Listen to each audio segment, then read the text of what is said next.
You know, some stories just completely hook you right from the start. Today, we're diving deep into the intense Nollywood drama ANJOLA.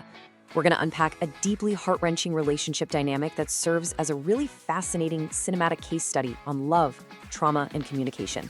Let's just jump right into this, because the source material we're looking at today is an absolute emotional roller coaster that holds a massive mirror up to the complexities of marriage. So think about this for a second. What would you do if the one thing you wanted most in the world was slowly, painstakingly tearing your relationship apart? It's a remarkably heavy thought, right? We're opening our analysis today by asking how on earth a couple survives when their deepest mutual desire becomes the exact source of their marital breaking point. In ANJOLA, this isn't just some hypothetical philosophical question. It is their daily, agonizing reality. The ultimate breaking point. The story centers around Angela and Larry, a couple who are pushed to their absolute limits by the incredibly painful journey of infertility. When we drop into their story, Larry has just gotten back from a 2-week work trip, and what you'd think would be a warm, loving reunion just instantly dissolves into a bitter standoff. The air is so thick with unspoken resentment, you could cut it with a knife. Their home has literally become an emotional battleground. To understand why, you have to look at their completely contrasting realities. Angela is drowning in these feelings of profound inadequacy. She genuinely feels like her body has just completely failed her. But then, on the flip side, there's Larry. He's experiencing severe caregiver fatigue, he's totally desperate for a solution, and he feels entirely unappreciated for this massive, silent weight he's been carrying. It's this tragic case of two people in immense pain who are totally unable to see each other's suffering. Years of heartbreak.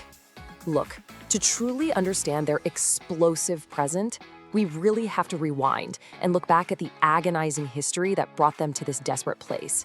You don't just wake up one day with this level of marital toxicity. It's a slow burn. Their multi-year struggle actually started way back around their 2016 anniversary. It was full of such joyous hope when they finally got pregnant, only to tragically lose the baby weeks later. And that just devolved into grueling, physically dangerous IVF treatments. After multiple failures, the doctors basically warned them that carrying a child to term would actually be dangerous to Angela's health. And that massive medical roadblock is exactly what ultimately led them to choose surrogacy. 7 years. I mean, let that sink in. For 7 devastating years, this couple endured dashed hopes and immense physical pain. Having your hopes built all the way up and then completely crushed over and over again creates a ridiculously heavy burden of grief. Angela felt entirely useless, while Larry felt completely helpless watching his wife endure so much sorrow and anguish day in and day out. The surrogacy dilemma. Okay, so the crucial turning point is that they genuinely thought surrogacy would fix everything. They brought a surrogate named Gloria into the picture, hoping she'd be their salvation. But actually, scratch that, it wasn't salvation at all. It acted more like a magnifying glass that just amplified all of their deepest underlying fears and insecurities. Angela perfectly illustrates this agonizing feeling of disconnection when she says, "This child is growing in the body of another woman. I feel like a stranger."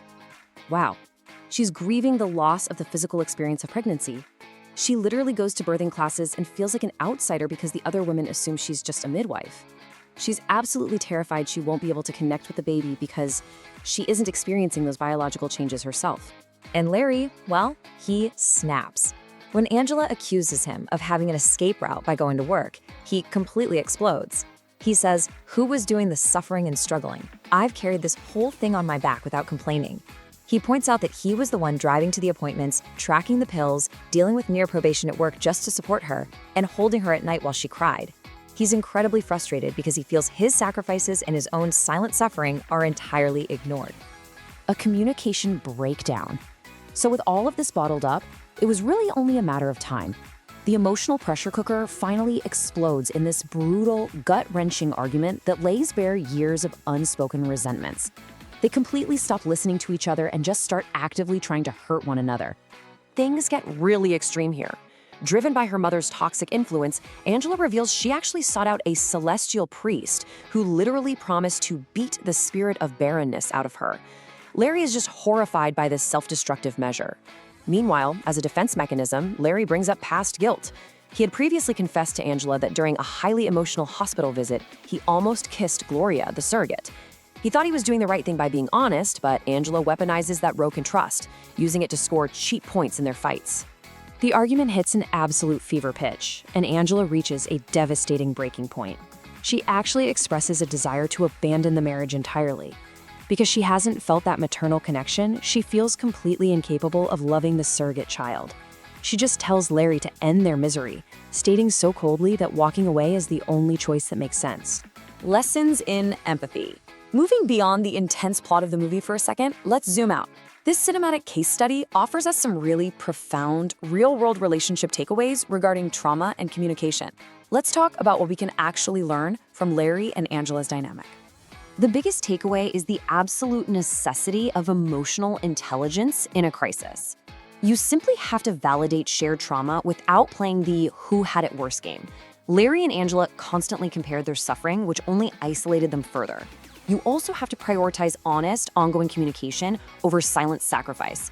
Larry thought suffering in silence was the noble thing to do, but it just built up massive resentment.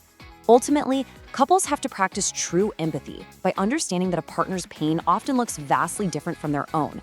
Angela's pain was physical and intrinsic, Larry's was helpless and external. Both were entirely valid. An unresolved ending, because right when you think it's all over, just as their marriage seems irreparably shattered, and Angela is basically telling Larry to pack his bags, an unexpected crisis violently interrupts their standoff. The narrative just abruptly shifts from this massive emotional climax to a sheer physical emergency. The phone rings. It's the hospital.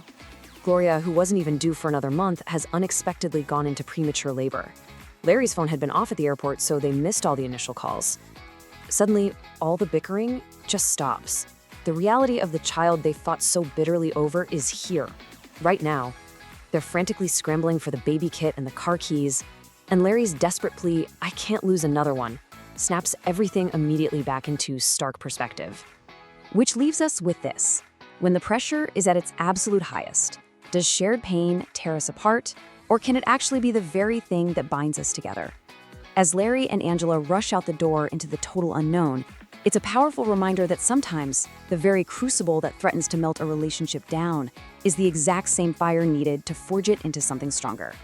Thank you so much for joining me as we unpacked the intense source material of ANJOLA today. Keep asking questions, keep learning, and I'll catch